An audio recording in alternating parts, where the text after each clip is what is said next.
दादी की जादुई रोटियां। बूढ़ी गायत्री रोटी बना रही थी। तभी वो अपनी पोतियों को आवाज लगाती है। मीना, ओ मीना बेटा, रूपा और रेखा को लेकर जल्दी से आजा। रोटियां बन गई है और साथ में तुम्हारी मनपसंद आम की खट्टी मीठी चटनी भी बनाई है। क्या दादी हर बार हमारी मनपसंद खट्टी मीठी चटनी बोलकर रोज हमें यही खिला देती हो? हाँ दादी, ये चटनी तो हमें तब पसंद थी जब माँ हर रोज हरी सब्जी और दाल बनाती थी, और अब तो दाल सब्जी देखने को ही नहीं मिलती। हमें रोज इसे खाना पड़ता है, हम इसको नहीं खा सकते। अब बातें बनाना बंद करो और यही खा लो। कल मैं तुम्हारे लिए दाल बना दूंगी। गायत्री तीनों को रोटी के साथ चटनी देती है, लेकिन रेखा थाली उठाकर फेंक देती है। मुझे नहीं खानी है चटनी। ये देखकर गायत्री को बहुत गुस्सा आ जाता है। गायत्री उठती है और रेखा को एक थप्पड़ लगा देती है। खाने का ऐसे अपमान करोगी तुम? अगर दोबारा ये हरकत की तो मैं तुम्हारा मुंह तोड़ दूंगी। रेखा जोर जोर से रोने लगती है। इधर मीना और रूपा चुपचाप अपना खाना खाने लगते हैं, क्योंकि वो समझ गए थे कि दादी अभी गुस्से में है। गायत्री की आंखों में भी आंसू आ जाते हैं। आखिर कहाँ से लाऊं दाल सब्जी के लिए पैसे? इस गरीबी में चटनी और रोटी मिल जाती है, यही बहुत है। तुम लोग क्यों नहीं समझते? मैं जैसे तैसे घर का गुजारा कर रही हूँ। इधर रेखा लगातार रो रही थी। बूढ़ी गायत्री को अपने किए पर दुख होता है।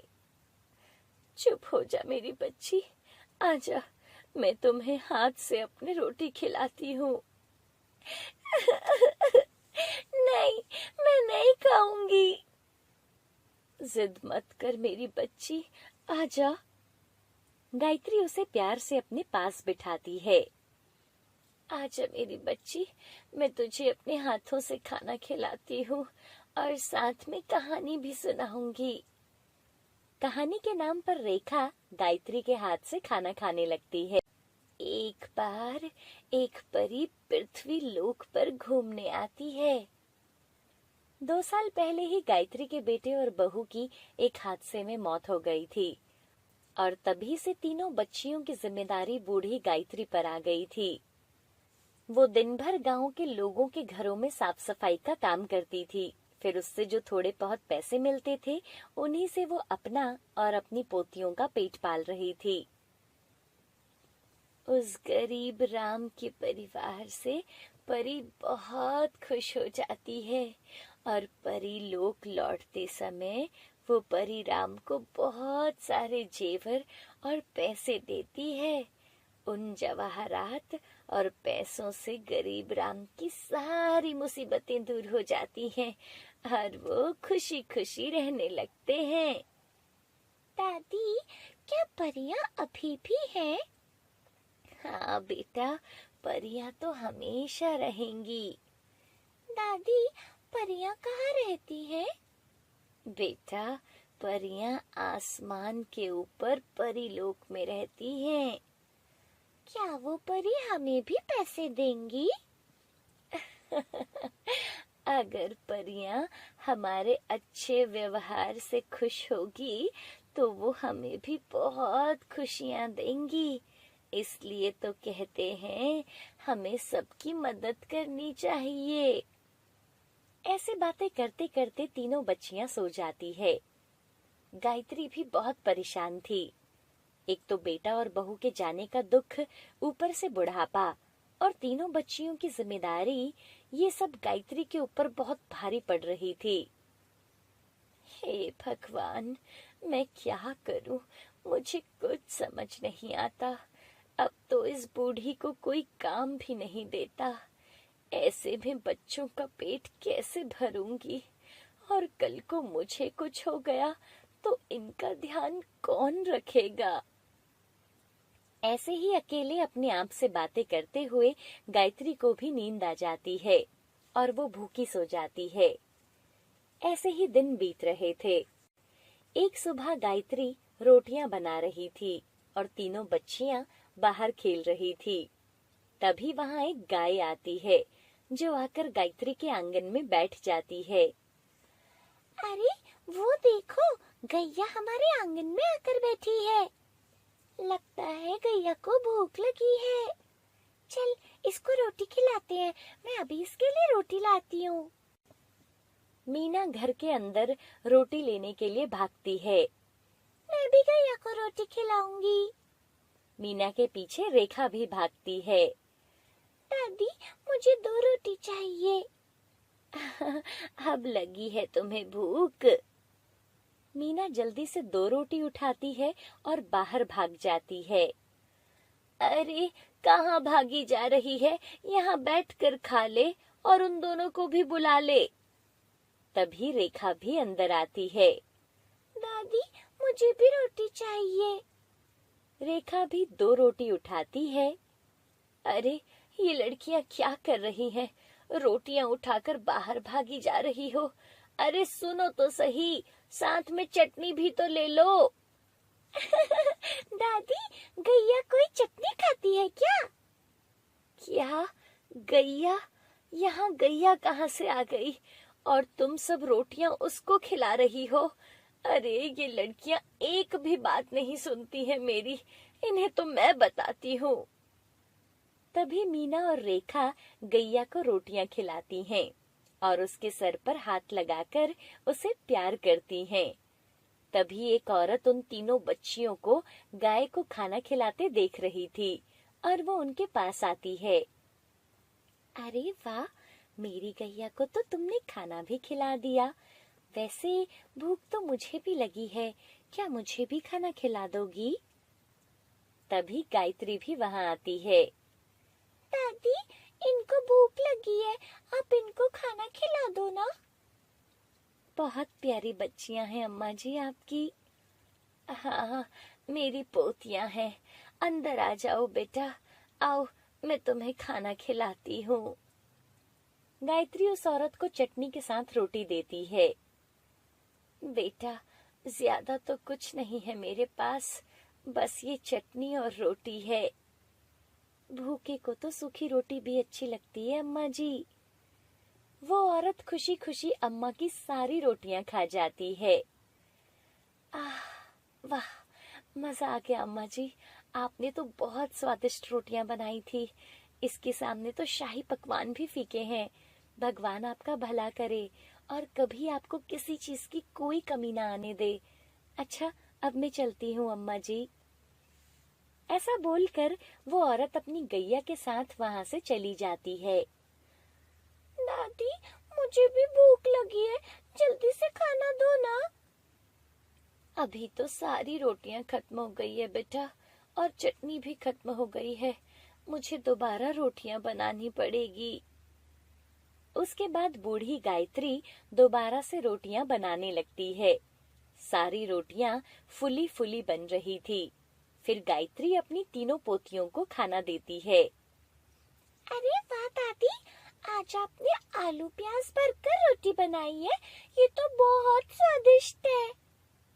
हाँ देखो, दादी ने पनीर की रोटी बनाई है। हाँ। रेखा भी अपनी रोटी खाती है। अरे देखो, मेरी रोटी में दादी ने गोभी डाली है। दादी तीनों को घूर घूर कर देख रही थी। तुम तीनों की शैतानियां कभी खत्म नहीं होती है ना? नहीं दादी, हम सच बोल रहे हैं। देखो, इसे खाकर देखो आप। तभी तीनों अपनी अपनी रोटी तोड़कर गायत्री को खिलाते हैं। रोटी खाकर गायत्री भी हैरान हो जाती है। अरे ये सब कैसे हो गया? मैं तो तुम्हारे सामने ही साधारण रोटी बना रही हूँ, फिर ये चमत्कार कैसे हो गया? ये तो सच में जादू है दादी। अब हमें रोज ऐसा स्वादिष्ट खाना मिलेगा। अब हमें वो चटनी नहीं खानी पड़ेगी। ये जादू जरूर उस गैया वाली औरत ने किया है। वही आज हमारे घर आई थी। दादी क्या पता वो परी हो जो हमसे खुश होकर आपकी रोटी को उसने जादुई बना दिया हो? नहीं दीदी, परी के तो पंख होते हैं और वो पैसे देती है। नहीं बेटा, परी तो किसी भी रूप में आ सकती है। हो ना हो, ये कोई परी ही थी। अब हर रोज गायत्री के घर जादुई रोटियां बनती, जिसमें अलग अलग सब्जियों की फिलिंग होती थी, जैसे आलू की रोटियां, गोभी की रोटियां, पनीर की रोटियां, मेथी की रोटियां, और तीनों बहनें बड़ी खुशी से उन्हें खाती थी। एक दिन तीनों बहनें खाना खा रही थी। दादी, आप इन जादुई रोटियों की दुकान क्यों नहीं खोल लेती? लोग आपकी इन रोटियों को खाकर बहुत खुश हो जाएंगे। बात तो तुम्हारी बिल्कुल सही है। इससे हमें कुछ पैसे भी मिल जाया करेंगे। दादी, हम अपनी दुकान का नाम रखेंगे दादी की जादुई रोटियां। फिर क्या था, अगले दिन गायत्री एक छोटा सा ढाबा खोलती है, जहां वो चाय और दही के साथ लोगों को सब्जियों की फिलिंग से भरी रोटियां खिलाने लगती है। अरे वाह दादी, आपकी ये रोटियां तो पराठों को भी फेल कर रही हैं। मैंने आज से पहले ऐसे सब्जियों की फिलिंग से बनाई रोटी कभी नहीं खाई। अब गायत्री के ढाबे पर लोगों की लाइन लगी रहती थी और दूर दूर से लोग अम्मा की जादुई रोटियों के ढाबे पर आते थे और वहां की बनी जादुई रोटियों की तारीफ करते थे। धीरे धीरे गायत्री का ढाबा हर गांव में मशहूर हो गया। अब अम्मा ने अपनी तीनों पोतियों का दाखिला अच्छे से स्कूल में करवा दिया, जहां वो पढ़ने जाया करती थी। एक दिन, अरे भाई, ये अम्मा ने तो हम सब के काम को लात मार दी है। सही कह रहे हो अशोक भाई, अगर ऐसे ही चलता रहा तो हमारा परिवार तो भूखा मर जाएगा। अरे भाई, इस बुढ़िया और इसकी जादुई रोटियों का तो कुछ करना होगा। बिल्कुल सही कह रहे हो भाई, इसका तो कुछ करना ही होगा। उसी रात जब सब लोग अपने घरों में सो रहे थे, तो अशोक गायत्री के घर जाता है और घर के बाहर मिट्टी का तेल डाल देता है। और जैसे ही वो आग जलाने के लिए माचिस उठाता है, तो एक परी उसके सामने आ जाती है, जो अशोक पर मिट्टी के तेल से भरा कैन उड़ेल देती है और अशोक को आग लगाने लगती है। अरे अरे, मुझे माफ कर दो, मुझसे गलती हो गई, मुझे मत जलाना, अरे मुझे छोड़ दो। अशोक गिरता पड़ता कैसे भी करके अपनी जान बचाता हुआ वहां से भाग जाता है। दूसरी तरफ विनोद गायत्री के ढाबे पर मिट्टी का तेल डालता है और उसे जलाने लगता है। तभी वहां एक गैया आती है और उसे अपने सींगों से उठाकर दूर फेंक देती है। अरे बचाओ, अरे इस गाय ने मुझे मार दिया, अरे मैं तो मर गया, कोई बचाओ। और वो गाय विनोद के पीछे भागती है। अशोक और विनोद दोनों भागते भागते आपस में टकरा जाते हैं। अरे भाई मुझे बचा लो, वो परी मुझे जला देगी। अरे भाई तू मुझे बचा ले, वो गाय मेरे पीछे पड़ी है। तभी वहां वो गैया और परी आती है। उन्हें देखकर अशोक और विनोद को अपनी गलती का एहसास होता है और दोनों उस परी के सामने हाथ जोड़ते हैं। हमें माफ कर दो, आज के बाद हम किसी को भी कोई नुकसान नहीं पहुंचाएंगे। हाँ, मुझे भी माफ कर दो, मैं तो इस अशोक की बातों में आ गया था। अब मैं कभी किसी की बातों में नहीं आऊंगा और ना ही अम्मा और उसके ढाबे को कोई नुकसान पहुंचाऊंगा। अगर अब किसी ने भी अम्मा और उनकी पोतियों को कोई नुकसान पहुंचाने की कोशिश की तो मैं उसे नहीं छोड़ूंगी। ऐसा बोलकर वो परी और गैया वहां से गायब हो जाते हैं। इधर अम्मा हर रोज लोगों को जादुई रोटियां खिलाया करती और अब अम्मा के ढाबे से कोई भी गरीब भूखा नहीं जाता था। अम्मा उन्हें फ्री में खाना खिलाती थी। जादुई रोटियों की वजह से गायत्री के परिवार में एक बार फिर से खुशियां आ गई थी। सर्दियों का समय था। लोगों का ठंड के कारण घर से बाहर निकलना भी मुश्किल हो गया था। राम जो एक किसान था, वो अपने खेतों में खूब मेहनत करता था। राम अपने खेत में तरह तरह की सब्जियां उगाता था और उन्हें गांव में घर घर जाकर बेचता था और उसी से उसका गुजारा चलता था। सब्जी ले लो, सब्जी, ताजा ताजा सब्जी ले लो।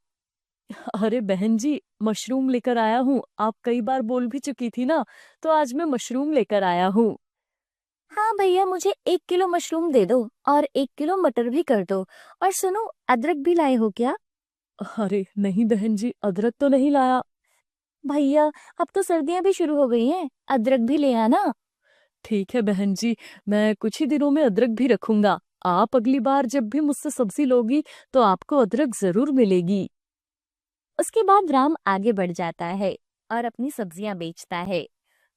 सब्जी ले लो, सब्जी, ताजी ताजी सब्जी ले लो। अरे अशोक भाई, अदरक है क्या?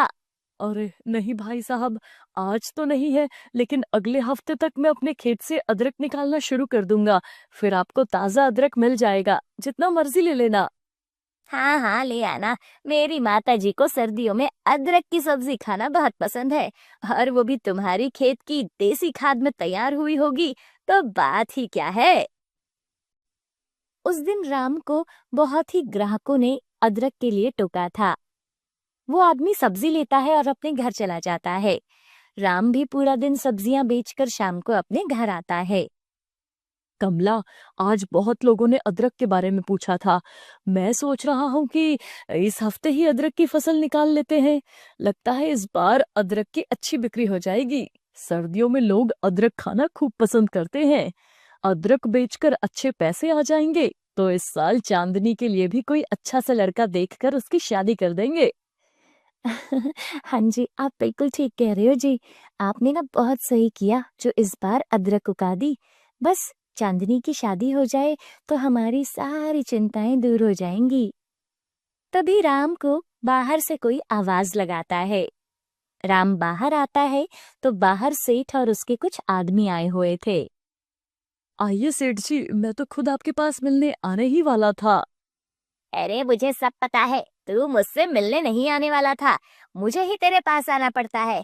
बात सुन, अब मैं और कर्ज नहीं रोक सकता, मुझे मेरे सारे पैसे लौटा। लेकिन सेठ जी, मुझे अपनी बेटी की शादी करनी है। उसमें मुझे कुछ रुपयों की जरूरत है।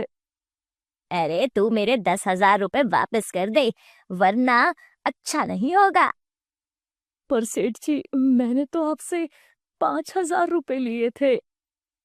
आ, अब उसके साथ ब्याज भी तो जुड़ेगा।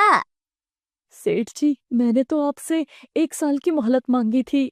अभी तो कर्ज देने के लिए मेरे पास 5 से 4 महीने का समय बाकी है, और मेरे पास अभी इतने पैसे भी नहीं है। सेठ जी, मैं इतनी जल्दी पैसों का इंतजाम कैसे करूंगा?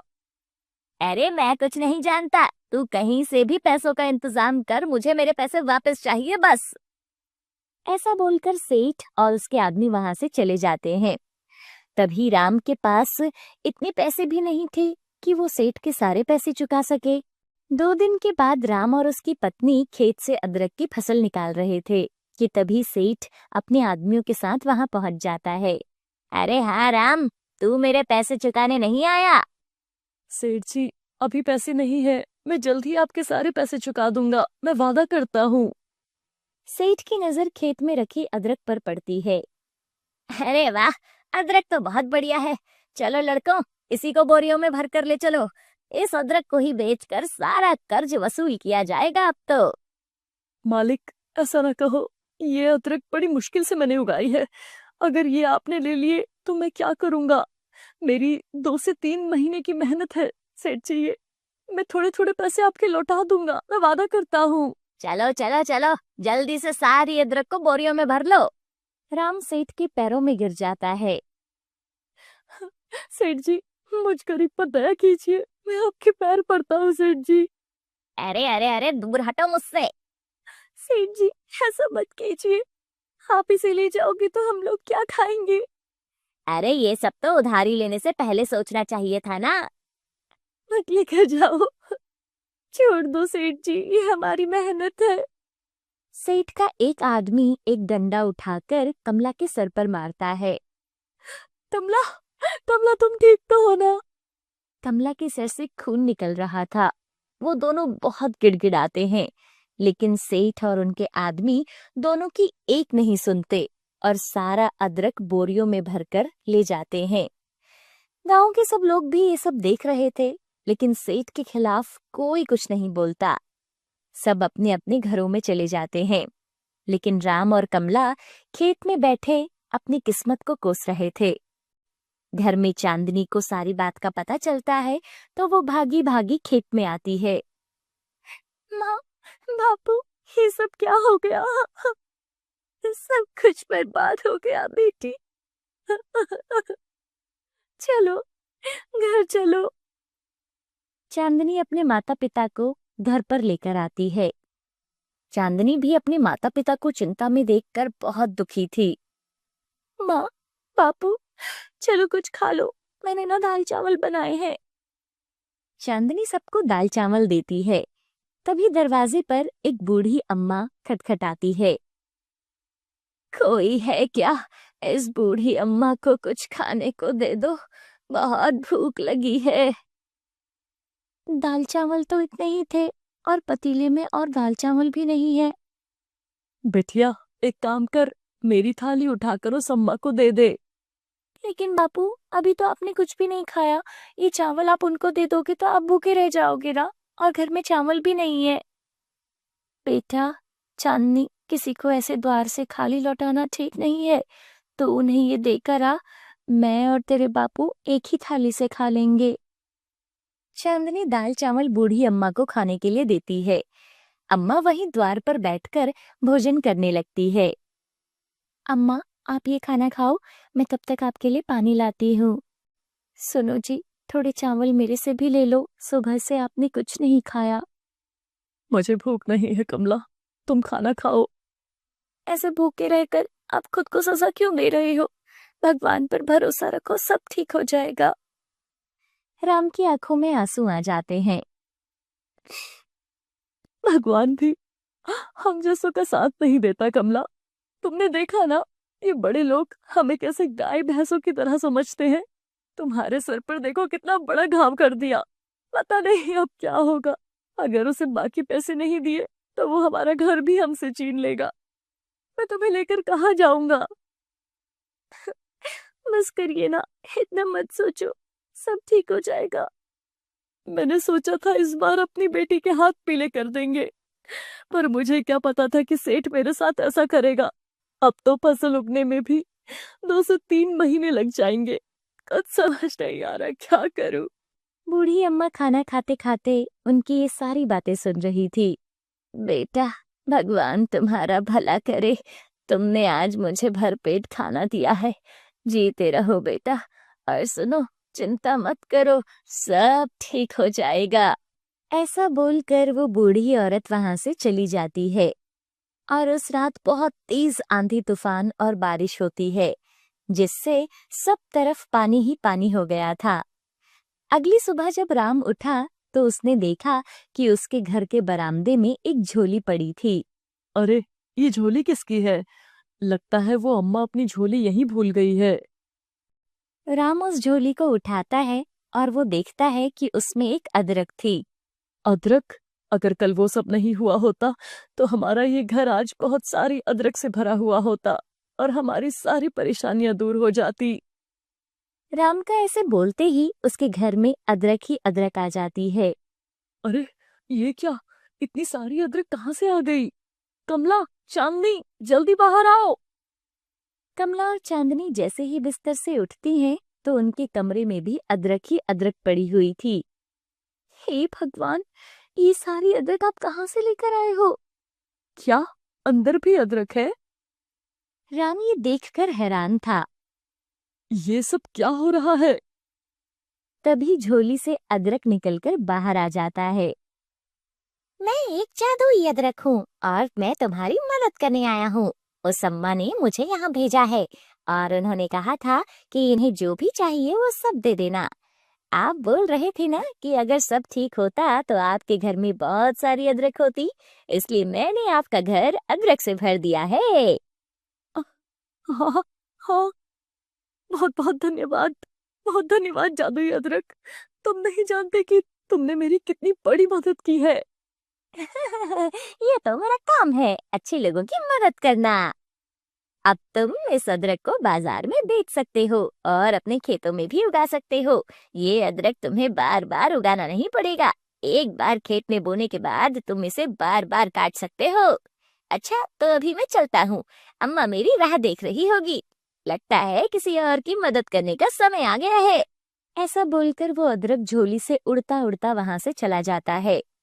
अब राम कुछ अदरक बेचने बाजार जाता है, जहां वो लोगों की बातें सुनता है। अरे भाई, रात को तो बवाल ही हो गया।